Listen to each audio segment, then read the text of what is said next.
ओम शांति जी। आज मैं कीर्ति बहन जिला जींद से शहर सफीदों एक मैसेज देना चाहती हूँ कि हमारे आदरणीय भाई साहब आदरणीय जसविंदर सिंह सोढ़ी जी बहुत अच्छी समाज सेवा कर रहे हैं। उन्होंने बहुत अच्छी दवाई का निर्माण किया है, आस्था केसरी।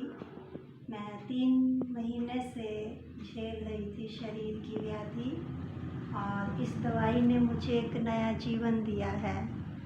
तो इस दवाई के माध्यम से मैं ये कहूँगी कि आप सभी नकली दवा से ज़रूर बचें और जो ओरिजिनल है, आप भाई साहब का नंबर सभी नोट कीजिए 83 601 25 077। फिर से रिपीट कर रही हूँ 83 601 25 077। तो आप डायरेक्ट भाई साहब से कांटेक्ट करके आप उनसे दवा मंगवाएं।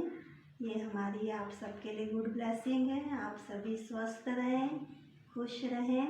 हमारी सदा ही आपके लिए शुभकामनाएं, शुभ दुआएं हैं। Thank you.